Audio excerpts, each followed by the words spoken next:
pleasure to introduce Corey Gamberg to you all. Corey, I came across Corey on a podcast, the Howl in the Wilderness podcast. I'll put a shout out to the Howl in the Wilderness podcast because it's a great podcast. Mm. And Corey is executive director of the Rockland Recovery Center, yeah, just outside of Boston, Massachusetts. He also started something called depth recovery, which is something that just caught my imagination right away when he talked about it. So I'm going to have a little conversation with Corey, and I'll put his other credentials in the chat so you can. I think I've been sharing those all week, so I think you've all seen them. So Corey, it's great to see you, and I Yeah, really appreciate you doing this. yeah. And yeah, like I said, you really caught my imagination right away when you talked. And I've been looking forward to this conversation with you. And maybe we could start off. You could tell us maybe how did a nice guy like you end up in recovery? Sure, sure. Yeah, I've been so I've been in recovery since July 20th, 2010. So just over 15 years or so at this point. Um, I come from, a typical story, I feel like, or maybe typical to me at the very least, but just come from a, pretty normal family, no other history of substance abuse or really any addiction issues in my family. But um, from a really young age, I just kind of felt a sense of lack, and I never really could name what that lack was or what I was lacking, but it was there. And I was always looking for something to fill that and always looking for ways to fill that.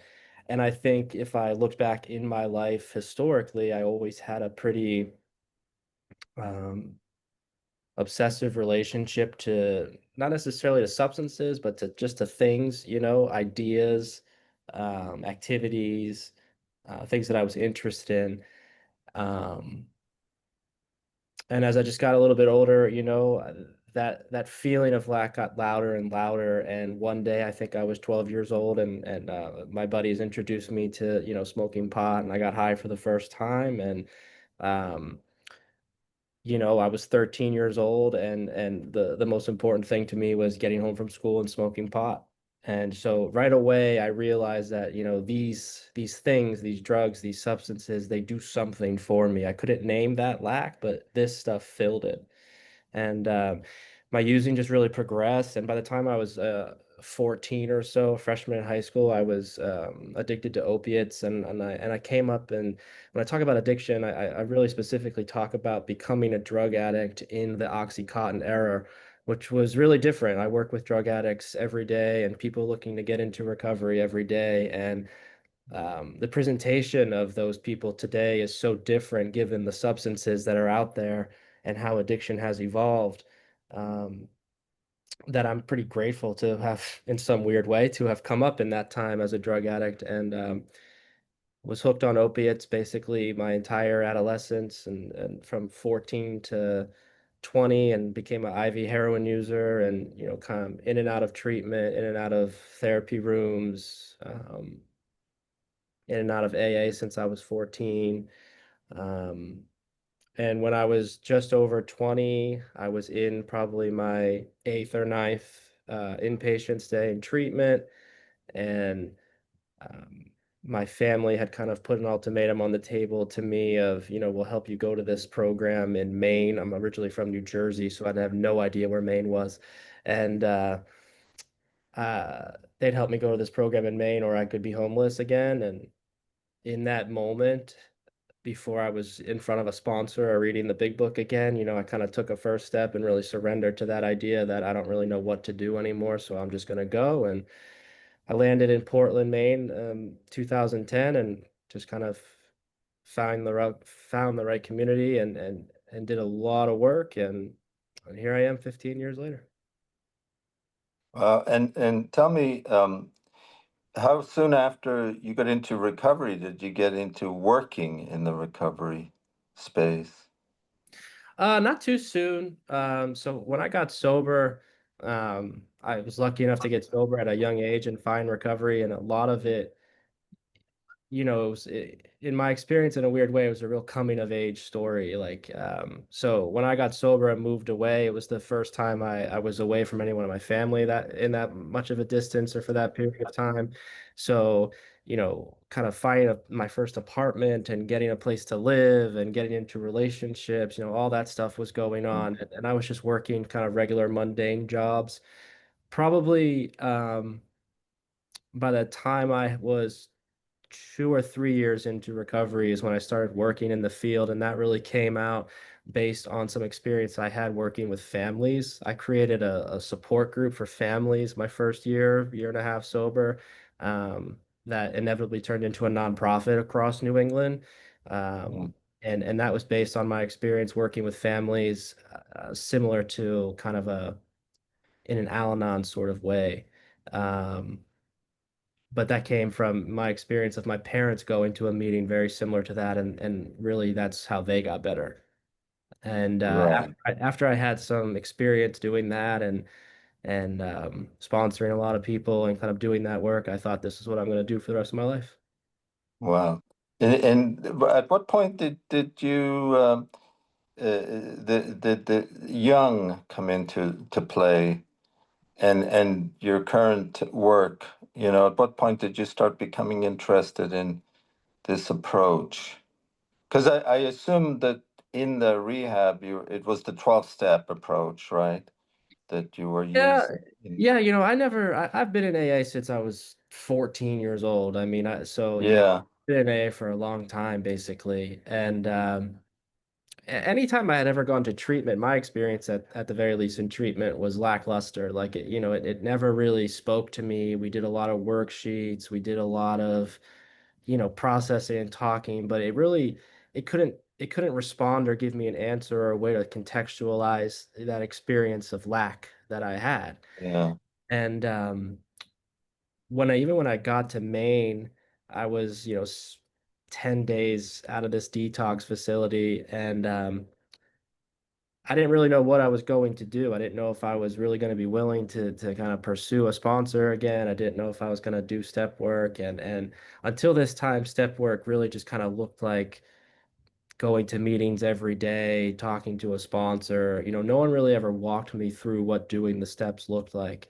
Um, and I was really lucky to fall into a community in Maine where people were very big book driven, and they sat down and we went through the book, and I was introduced to some of these ideas. And right away, my experience of suffering and being in addiction was contextualized in such a way that I could understand. They explained being restless, irritable, and discontent, and we talked about compulsion and allergy, and we talked about obsession, and you know we went through more about alcoholism and talked about the different types of kind of relapse and how they happen, and all of this gave me a way to understand what was happening finally versus someone trying to teach me about addiction.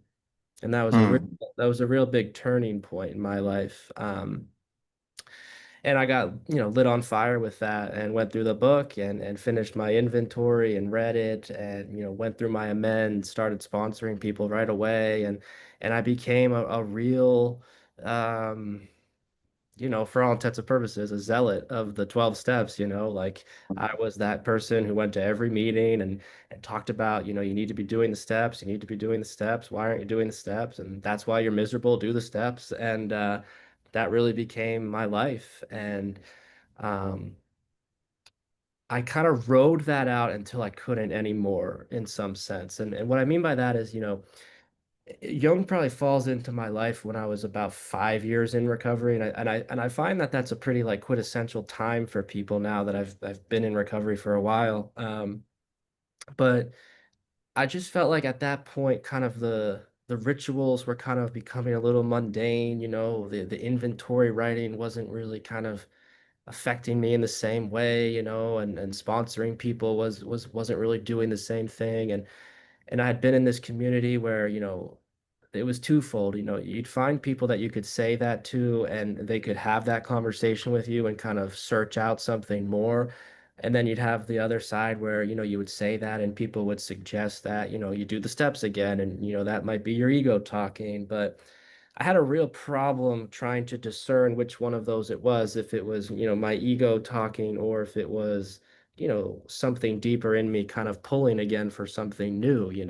Uh, Now I kind of understand that as just another, the soul is always looking to initiate itself into its life. And part of that is always the fact that it's dying to itself over and over again. So ways that we exist are always ending and beginning anew. And so around 5 years in recovery, I just felt really dried out. The steps weren't kind of getting to me anymore. The practices were losing something, and I felt kind of lost. Um, so I stumbled across. I have a an old sponsor of mine, James R. He wrote a book called Recovery Writing. It's a really great book, all about the way that writing affects recovery and different exercises people do, and this and that. And I was talking to him at the time, and we were exploring the 11th step and different ideas and different practices. And he said, I'm having lunch with this guy, Bill Whigamore, soon, and he's been trying to revitalize this Oxford group thing called two-way prayer, and you should talk to this guy. And this guy was like 70 years older than me and, had been in recovery Mhm. for 50 years, and he was an Episcopalian priest. And I got on the phone with him and we started talking, and he introduced me to the two-way prayer practice, and I started doing that, and I started having really powerful experiences with that kind of right away. And after about a month of doing that, he said something that has forever changed my life. And, he said, what we're really doing here is what Carl Jung called active imagination. Mm. And I had known Jung only kind of through the mention of his name in the big book and kind of the story with Roland Hazard and all that stuff. And um, he said that to me, and immediately I just kind of went on a search, and it lit me up again the same way that the steps lit me up in that original kind of moment. Um, and again, similar to what the steps did to me trying to get out of addiction, Jung did for me in that moment in my recovery, which was it gave me a new way to contextualize the experience that I was going through instead of trying to recontextualize my experience within the language of the steps. Mm. And that was a big thing for me to kind of wrestle with, and it was painful to wrestle with, but um, that was kind of my beginning experience with Jung, and very soon after I started Jungian analysis, and I started walking that path. And it's always been really interesting to me that I never went looking for Jung. It just his work and his thought and his ideas just kind of fell into my life at the right moment, and that sort of synchronicity in itself, it really kind of changed my life. Wow, that's beautiful. And I was doing some research into Jung, just in getting ready for this chat. And something I found out that I hadn't known before, because I always wondered, well, he seemed to have an understanding of alcoholics. Sure. At least Roland Hazard's story, where he really realized, that they needed something spiritual. Now, where did he get that from? And then I finally came across this story. It's in a book called Survivors of Addiction: Narratives of Recovery by a Jungian analyst called Mary Addenbrook. Mm. And apparently, Jung visited a distillery when he was 14 years old, and he Mm. got rip-roaring drunk. He was tasting he was in a distillery having spirits, Hmm. and he was 14 years old. And what he said about his experience was this. He said he called it he said he became gloriously and triumphantly drunk. The earth and sky had all become one. He later called it a premonition of beauty and meaning. Mm. And he wrote that about his almost spiritual experience. I was thinking of Bill Wilson's white light experience, and Jung had that when he was 14, but then he fell down drunk in the street apparently on his way home, and he just decided that drinking wasn't for him. But then when he started working in a hospital, he was working with a lot of alcoholics, Sure, sure. and so he did have some some understanding. And of course, you famously told Roland Hazard the story that we hear around AA, that he couldn't help him anymore, that he really needed to have a spiritual experience. Yeah. And it's that experience. And now, one of the things you wrote a beautiful article recently about, because you talk about mythology and Hmm. how these mythic stories, from 1300 or 1500 years ago, are still relevant today. Of course, Jung was a great student of mythology as well. And this story that you wrote about the myth of Chiron, I wonder if you could explain what you were talking about there, the wounded healer whose suffering became the source of wisdom, and also how, anyway, maybe you can explain it better than I can, but I thought that was just that story explains really well where you're Yeah. coming from, I feel. Yeah, I mean, I think that the wounded healer myth is something that's pretty embedded in anybody who gets sober. The idea is that your wound becomes your sort of gift to the world in some way, and I think it's either Rumi or Rilke, one of those poets, kind of says the same thing, that the wound is where the light is where the wound is, maybe vice versa. But, this idea that for me, Chiron is the biggest thing about Chiron that I wanted to write in that piece was that Chiron, he becomes the wounded healer because of surviving the initial wound, and that changes him. But then when he needs to, he dies because of that wound to be reborn again. And that was the thing that I think is really interesting in the sense of my experience with AA and the steps and recovery, which is this idea that, when you said that, I thought you were going to say Kronos because I wrote a piece on Kronos myth and I was really stuck in that story, which was, this idea that, this is what my life is going to look like forever. And in some way, Kronos um, can really be understood, or it cannot be understood, but it can be experienced as a trap. And, the idea of recovery, if we take a step back, there is a need for grounding and stability and community and interdependence. That's kind of what I call collective recovery, like this first initial way of understanding recovery. You need these things in order to kind of get a space from some chaos that you're experiencing. And those things are ruled archetypally by the Senex, which is, kind of Saturn or the god Kronos. And, in the story of Kronos mythologically, it's interesting. He eats his children because he doesn't want any of them to ever kind of outgrow him and overthrow him and kill him, basically. And I always, interestingly enough, I started to think about that a lot in the sense of, I get sober and I get structure and I get interdependence and I get community and I get a way of life. But then there's this feeling that like I can really never move forward from this way of life. I can never kind of evolve past this time in my life. And I think some people can feel that as controversial in the sense of alcoholism and addiction.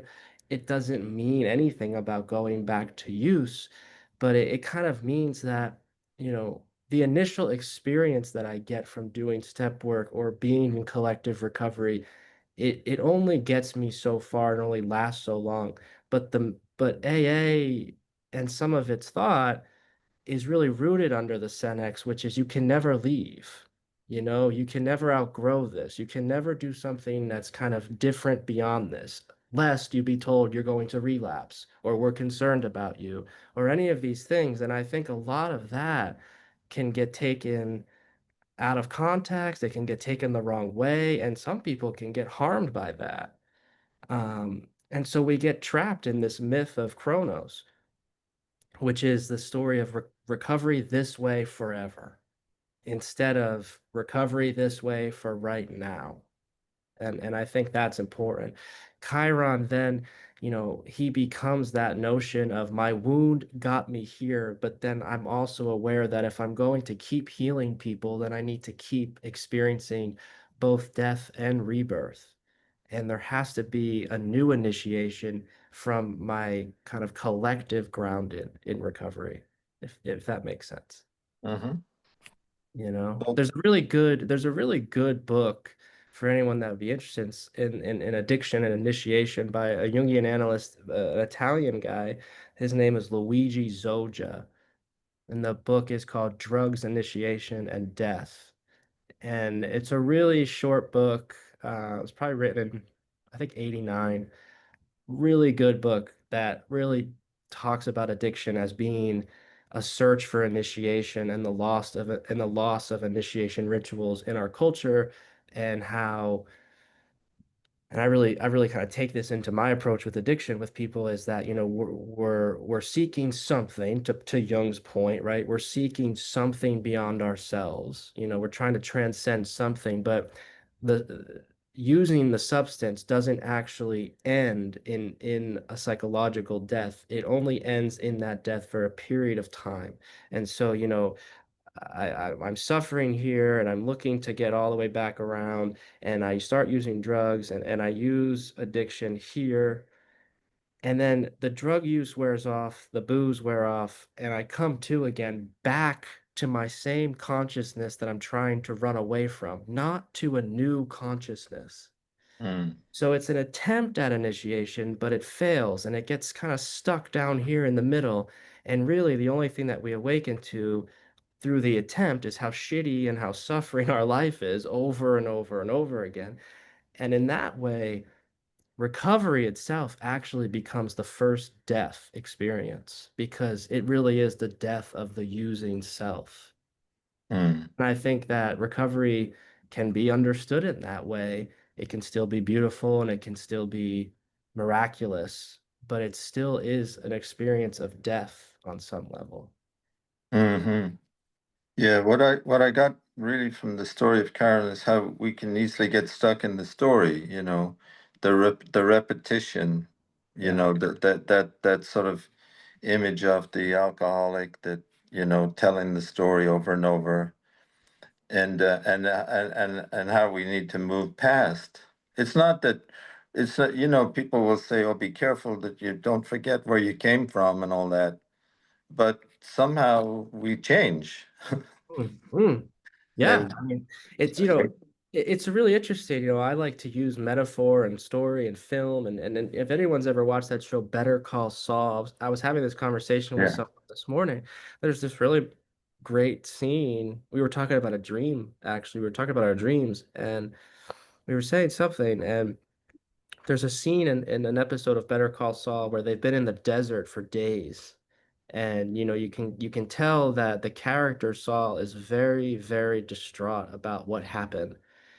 And the character that he's with, he says to him, he says, one day in a time far away from now, you're going to wake up and you're going to realize you haven't thought about this in years.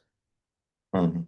Mhm. And I just think about that in relation to what you said, it's not even about waking up and not thinking about getting high or wanting to drink or needing to use, but it's like you eventually wake up and you're not concerned about the way you're going to speak to someone because you've been transformed and you just speak to people differently. Mhm. You're not worried about needing to make amends to people anymore because you're not hurting people on a daily basis because you've actually changed. These things Mhm. actually happen to you.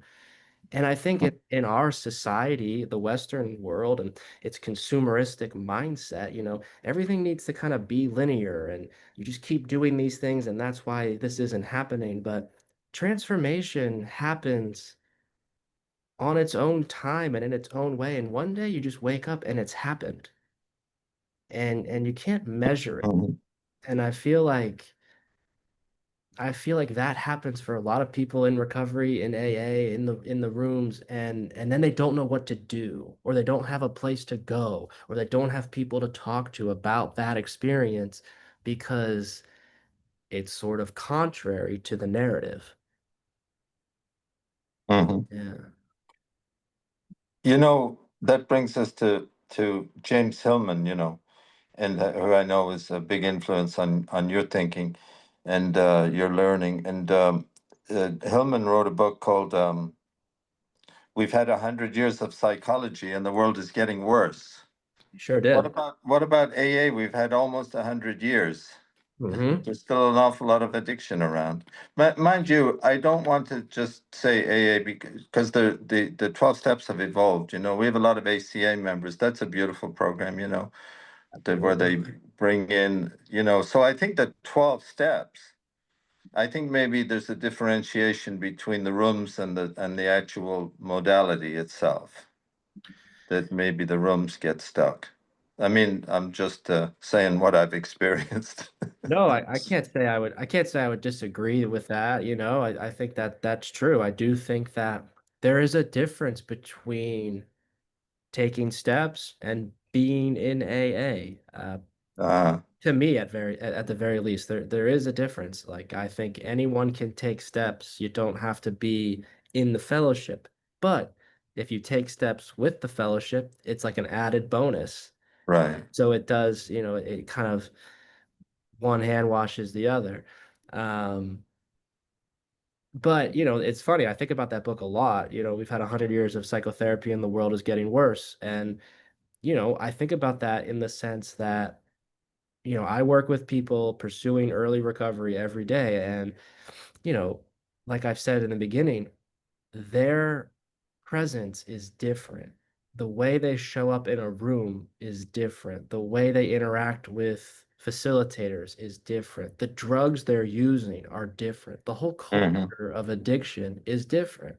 Hmm. And, like I had to be, it sounds funny, right? But I had to kind of be initiated into being a drug addict. I had to like learn how to get a drug dealer. I had to go sit in a parking lot and wait for my drug dealer. I had to, um, I had to do things like, sadly, steal and lie and manipulate all this stuff. And sometimes I meet clients that come in for treatment and they haven't left their bedroom and they just get drugs delivered to them through the mail. Hmm. And the drugs that they're doing, they don't even know what they are. They're test chemicals or um one time I had a client who was getting stuff through the post office and he was just drinking it and he had no idea what it was. So Hmm. the use of drugs is very different. Heroin doesn't exist anymore, like I used to be able to do heroin and like go to work during the day. And that's not Hmm. an experience that people have now with the onslaught of fentanyl. Hmm. So I find it really interesting from a depth perspective as addiction itself is changing and evolving because the substances themselves are evolving and they're getting more intense and they're getting louder in some way. Right. So what is that trying to tell us from an unconscious or collective unconscious perspective about culture, Hmm. you know? Um, I find that to be kind of interesting, but Mm. I do think that my experience says that, the world of recovery and addiction really is ready for some fresh ideas and fresh thinking. Hmm. Yeah. Hmm. Yeah, and badly in need of it. I mean, especially with the fentanyl crisis. Yeah. San Francisco, where I spent a lot of time, 4,000 fentanyl deaths in 5 years, 800 a year. It's only a tiny city, less than 1 million people. Yeah. It's awful. And so obviously they're looking at what other recovery modalities can we use, Mm, to mm, solve. I mean, now you have, of course, the psychedelics and everything else. I mean, it's the world of, like you said, as addiction has changed, so too we have to reimagine recovery, right? yeah. And that's kind of what I see that you're aiming at with your work. So really Yeah. appreciate that. It's sort of really this idea of changing the narrative. I got sober in this really like I don't know, hellfire and brimstone 12-step stuff, where it was like the book says you're selfish. You're selfish. Like I have a story where my sponsor basically when I first met him said, tell me about your mom. And I went, "Oh, she's awful. She's terrible, a terrible person." I don't know, and all these obscenities. And he said, "Well, what do you mean?" And I said, "Yeah, like, this, and this." And he stopped me, and I'll never forget this. He said, "Well, let me ask you, like, you lie to your mother?" I said, "Sure." And he said, "You steal from her?" I said, "Of course." He said, "You manipulate her?" And I said, "All the time." And he looked at me and he said, "Well, not for nothing, but you sound like you're a really shitty son." And I was like, "Whoa, man, like you can't say that to me. Like, you're my sponsor. You're supposed to be my best friend." And he was like, "Okay, well, tell me about your brother." And I said, "He sucks." And he was like, "Why does he suck?" And I said, "Well, I can't come to his house and this, that, and the other." He goes, "You steal from your brother?" I go, "Sure." He goes, "You lie to him?" I said, "Oh, all the time." He goes, "I don't know. You sound like you're a shitty brother." And, like after like 5 minutes of that, I had to kind of think to myself, like, God, like maybe, yeah, maybe he's like onto something here because that guy cared more about telling me the truth than how it made me feel. And I think we've lost in our culture the ability to do that. Now, there is definitely some sense that that gets taken advantage of. And especially, I do think within circles of AA, truth without compassion is just being Yeah, mean, to yeah, people, yeah. over the course of time, like my ability to speak that way with someone or to work that way with someone has gotten harder and harder because they can't respond to that. They don't respond to that.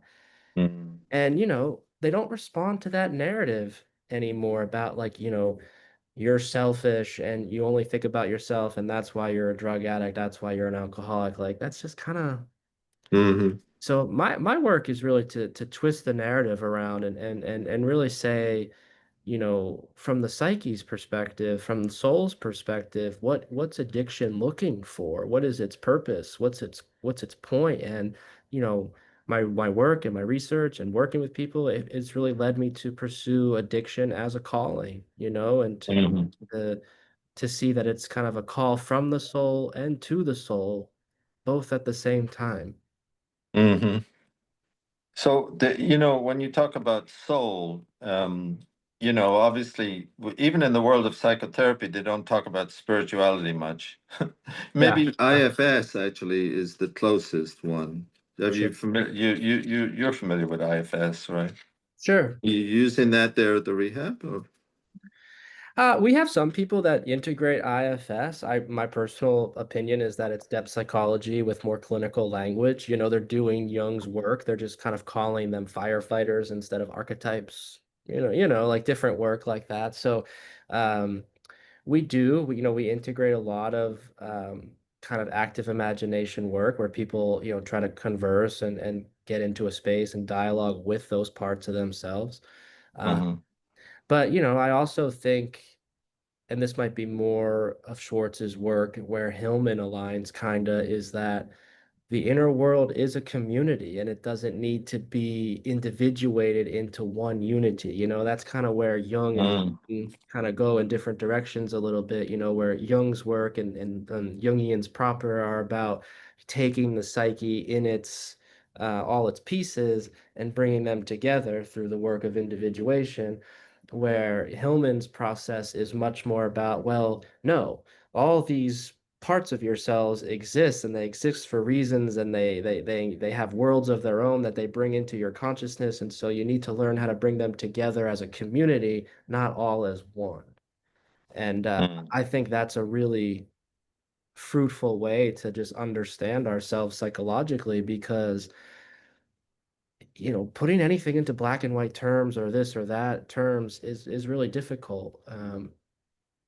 You know, Mm. like an example, I have a son and I try to raise him in a really like polytheistic way. And he wanted to play flag football and he was asking me, he's only 5, and he said something like, why don't you want me to play flag or tackle football? I'm sorry, tackle football. And I said, well, I don't know, like you seem a little soccer is more your speed. Maybe that's where you should play, tackling. I don't think that's going to go well for you. And his response to me was, well, if tackle football is bad, then why did the gods make it? And I thought that was just a really interesting response because, Yeah. and what that led as an opportunity to teach my son was that, look, the gods make mistakes and the gods do things that they regret and the gods do things that they thought were going to be good and then they backfire and that's more of a human experience than trying to Mm, fit something in to the yeah. idea of, well, this is why it happened, and if you don't believe this, then you're a non-believer. Mm. No, and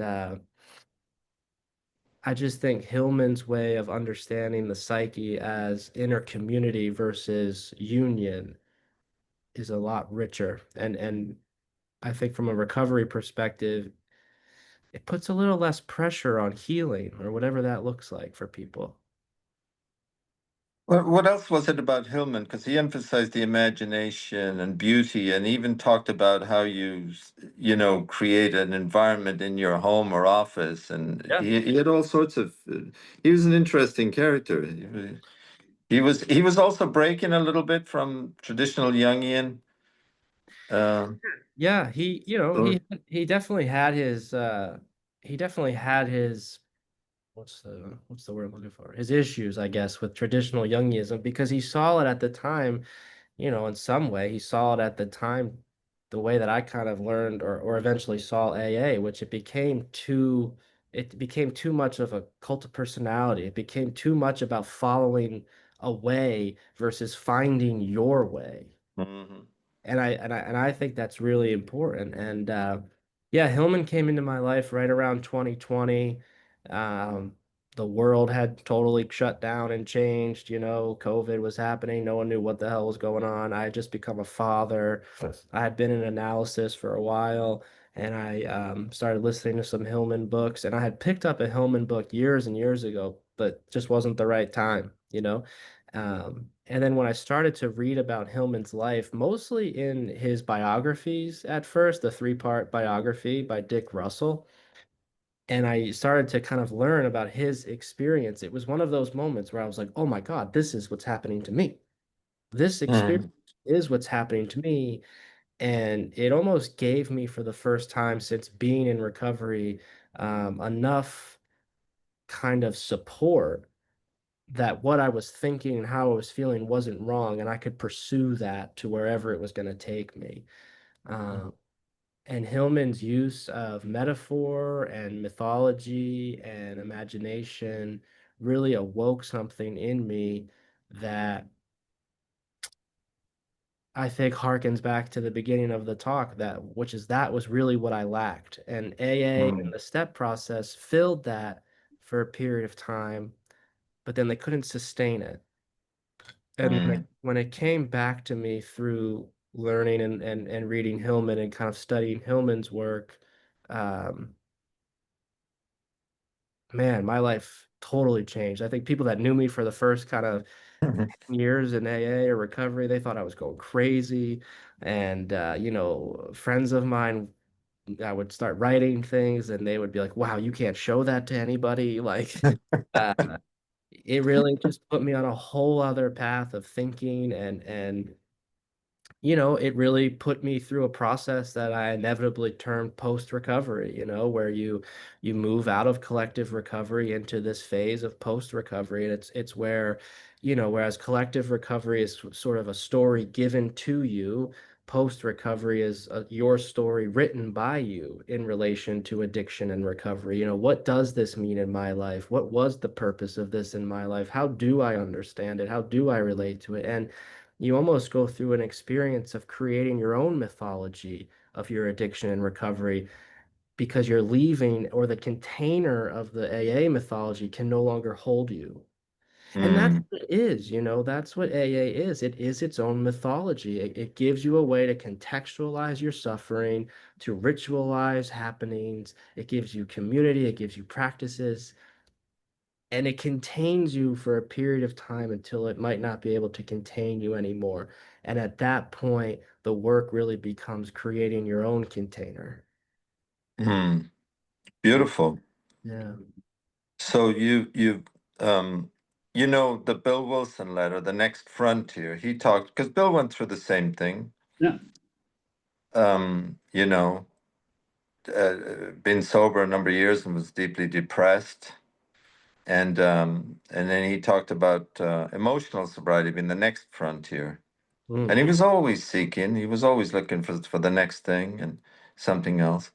And I guess I can see in your path here the depth recovery, the Jungian, and the imagination, the Hillman thing that just fires up the imagination. You know, I got fired up by Joseph Campbell when I first came into the AA. I was reading Joseph Campbell before I was reading the big book. Well, the two went side by side actually, but I was spending a lot more time reading Joseph Campbell, and then I got AA, but yeah. So what about where do you see all this going? With depth to recover. Obviously, you've created something there and you're bringing it into the rehab at Rockland. I assume you're. I mean, I guess there's a point at which rehab is about getting stable. sure, sure. So the 12 steps and just wrote, do this every day is great, right? At what point, can you introduce all this stuff to people? How It do really, you see that? yeah, it's kind of where I'm at, sometimes I look at it and I talk about it with people and I think, oh, maybe this is really just more of a philosophy of thought. It's just a way to think about addiction. It's a way to understand recovery and the things that happen to us. But versus a program of action per se, because I do think inherently in the 12 steps, there is an immense amount of value. There's a lot of value in sitting down and looking at resentment. And there's a lot of value in sitting down and processing fears. And there's a lot of value in looking at my conduct and making amends and sponsoring people. There's an inherent amount of value in that. So I think as a program of like action, everyone should be doing the step process. I think that in a perfect idealized world for me, depth recovery would become something that people kind of pilgrimage themselves to find. They go through the Mm, experience of step work and they get involved in the community and they have their experience and then they also go looking for something and what's the next thing? Um, I think that, as far as the way we integrate it within Rockland Recovery, it's just the way that we teach about addiction. We don't run groups where we're talking about, triggers, like that, not to say that those things don't matter, but we want to change the narrative. We talk about addiction as initiation. We talk about lack of ritual. We talk about calling, we talk about confronting the shadow and dialoguing with the shadow. We go into more deeper contemplative practices that allow people to have an experience with recovery versus again like trying to fit into what recovery is supposed to be. mm, So, I think in an idealized world, depth recovery becomes more of an umbrella term for all mm. new ways and different approaches to understanding Yeah, in recovery and working through it versus a linear program. And right. and I would never want anything that I kind of work with or write or create to become linear because Yeah. it's just not, life is just more zigzaggy like that. And Yes. was Yeah. and living from a perspective of soul, which is how I understand it, it's zany and it crisscrosses and it goes up and it goes down and Hmm. and I think, all the things that I've tried to bring up in relation to depth recovery over time all matter at different parts of people's experience in recovery. Some of it speaks to someone in the beginning. Some of it speaks to someone who's been in it for 20 years and is kind of longing for something. Some of it speaks to someone right in the middle who's kind of in this place of, well, this worked, but what's the next thing? And I think that's the coolest part is that you could pick it up potentially at any point in your pursuing of recovery and find something that speaks to you and makes you think in a different way or opens you up to think about something that you're going through in an imaginal or metaphoric way, which Hmm. which does lead to kind of real healing, when there's a Mm. shift in perspective and you start to see the same thing that you've seen over and over again all of a sudden with a new mindset or through a new lens, that's real healing. Yeah. It's when you find that ability to shift the perspective and to understand it differently. Like I talk about the Prometheus myth a lot, and I really like the idea of Prometheus around addiction. And, I think about, okay, you know, Prometheus is spared by Zeus, in the Titan War, and eventually Prometheus wants to give fire to the humans. He goes off and he talks to Zeus and he says, "Listen, I'm going to give fire to the humans down there. I think that would be good for them." And Zeus says, "Well, that would be a terrible idea. Please don't do that." Basically, if they have fire, then they're gonna know the next thing and they're gonna learn the next thing and then they're gonna forget about the gods. So don't do that. And Prometheus is like, okay, yeah, whatever. And you can kind of contextualize it or see it as, the self and the ego kind of having this discussion of, the ego wanting to do something that the self already knows, well, that's a really bad idea. And Mm. there's a tension there. And Prometheus goes and he steals fire and he gives it to the humans. And one day Zeus looks down from his TV couch and he sees all the fire and the lights on, and he realizes what happened. And he punishes Prometheus and he chains him to the edge of the rock, at the end of the world, or the edge of the world. And he chains him um, by one arm, sometimes two, depending on how you read it. And his punishment is that, every day that he's chained up to the rock, an eagle is going to come and peck at his liver. And I just find that so ironic, being alcoholics, right? Yes. Going to peck at his liver all day, rips out his liver and eats it and pulls it out and blah, blah, blah. But then at night, the eagle will leave and he'll find a sense of relief, and he'll sleep only to wake up and have the experience of the eagle pecking at his liver again. And if we just think from the images, Mm. that's exactly the experience of alcoholism and addiction. Hmm. Every day we suffer and we wake up and we get pecked by something. Where are we going to cop? Yeah. How are we going to get money? And how am I going to use? And how am I going to get high? Only to finally get some relief, but to wake up and do it again and again. And so you can remythologize the experience of addiction on some level as a Promethean punishment. Yeah. We're going through something that Prometheus went through, and that's how these stories live on years and years and centuries and decades and aeons later, that these events are still happening all the time. We just don't have the language to put them into that perspective. Mm. And ironically enough, in Hercules's movement through the 12 labors, which is ironic, right? And the 11th labor, he shoots an arrow and kills the eagle and frees Prometheus.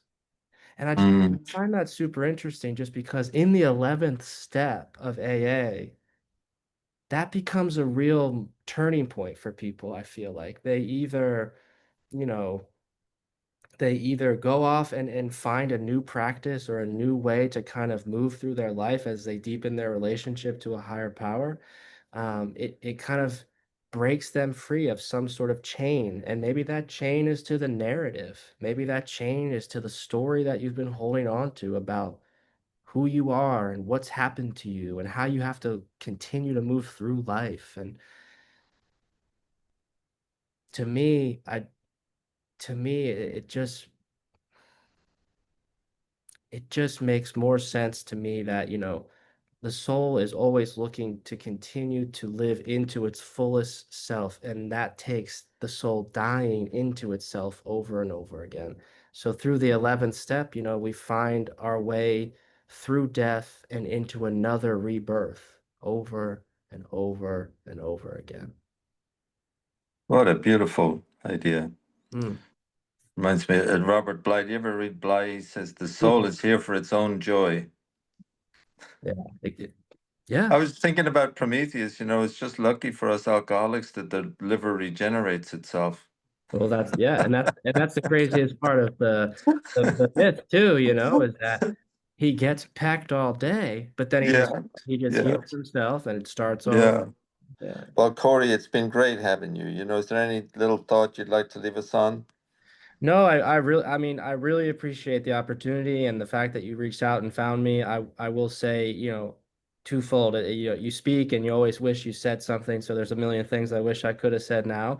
But honestly, from a communal sense, this is one of the first times I've spoken about these topics to the general public as such a large crowd. Um, I have an immense amount of gratitude and vulnerability. But the feedback that you guys have given is really meaningful. Like I said, I've kind of been doing this on my own. So to hear that it actually resonates with people beyond this sort of world that I'm in, that's really, really meaningful to me. So I appreciate the opportunity. Oh, and you're welcome back anytime.